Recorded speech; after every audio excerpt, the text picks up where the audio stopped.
Salam saudara yang terkasih, berjumpa kembali dalam renungan harian masa Prapaskah GKI Wiyung Royal Residence. Sebelum kita membaca dan merenungkan firman Tuhan, mari bersama-sama kita berdoa. Kami kembali ke dalam tangan-Mu Bapa, akan mendengarkan dan membaca sebagian firman-Mu dan merenungkan sebagian firman-Mu. Mampukan kami untuk memahami firman Tuhan. Terima kasih ya Bapa, dan Kristus kami berdoa. Amin. Bapak Ibu saudara terkasih, pada renungan hari ini terambil dari Ratapan pasal 3 ayat 55-66. Demikian firman Tuhan. Ya Tuhan, aku memanggil namamu dari dasar lubang yang dalam. Engkau mendengar suaraku, janganlah kau tutupi telingamu terhadap kesahku dan teriak tolongku. Engkau dekat tatkala aku memanggilmu, engkau berfirman, jangan takut. Ya Tuhan, Engkau telah memperjuangkan perkaraku. Engkau telah menyelamatkan hidupku. Engkau telah melihat ketidakadilan terhadap aku. Ya Tuhan, berikanlah keadilan.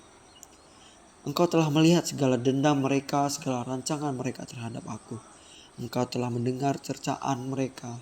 Ya Tuhan, segala rancangan mereka terhadap aku. Percakapan orang-orang yang melawan aku dan rencana mereka terhadap aku sepanjang hari.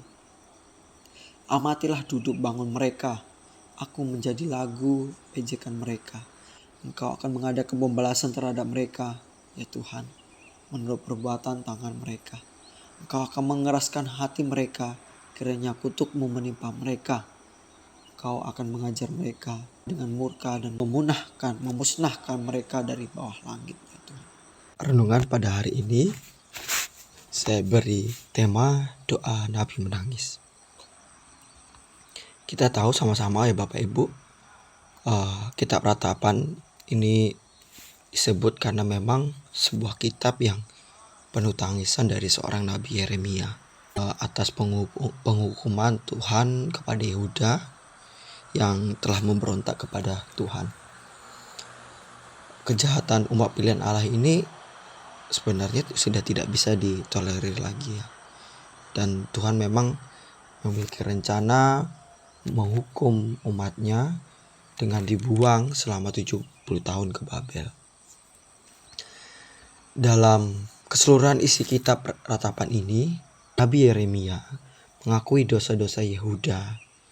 Jadi seolah-olah dia atau dosa bangsa Yehuda itu adalah dosa Yeremia sendiri.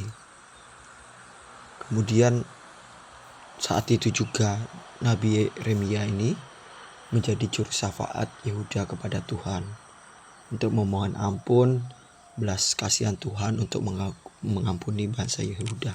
Doa Yeremia dalam perikawacaan ini menunjukkan kesungguhan hatinya untuk kiranya Tuhan menolong. Dan pada saat itu Tuhan menjawab. Yeremia mendapat jawaban terdapat pada ayat 57, jangan takut. Dan tertulis seperti, engkau dekat tatkala aku memanggilmu. Engkau berfirman, jangan takut. Nah, Bapak Ibu,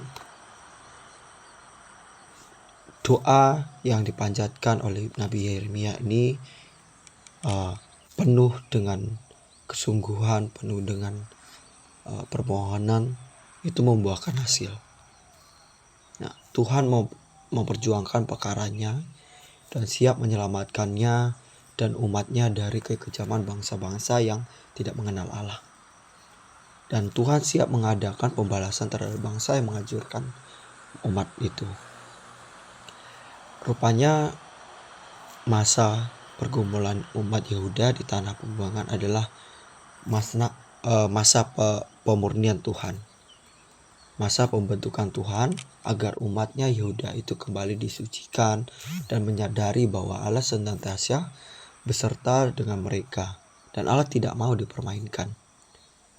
Sungguh pada kitab ini Ratapan ini sungguh menghiburkan hati kita bahwa setelah masa pembuangan tersebut Israel betul-betul sadar dan dipulihkan.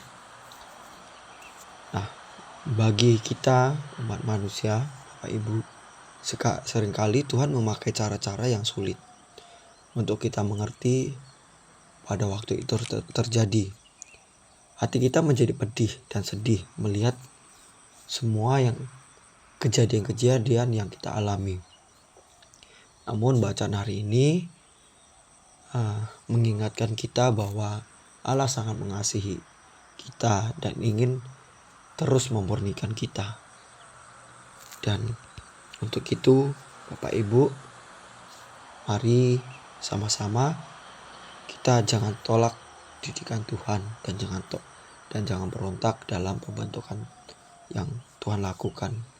Ingat, semua itu akan kita rasakan indah pada waktunya. Ingatlah akan Tuhan dan selalu mensyukuri apa yang Tuhan beri dan saya berdoa. Ya Bapa, kami bersyukur untuk firman Tuhan pada hari ini. Bahwa Tuhan mengingatkan kami untuk selalu menerima didikan dari Tuhan. Menerima setiap apa yang Tuhan berikan kepada kami. Untuk tidak memberontak pada saat Tuhan membentuk kami untuk menjadi manusia yang berharga di mata Tuhan. Dan Tuhan mengingatkan kami untuk selalu merasakan waktu yang tepat yang Tuhan sudah berikan kepada kami. Terima kasih Tuhan. Dalam nama Yesus kami berdoa. Amin. Selamat menghayati masa Prapaskah. Tuhan Yesus memberkati.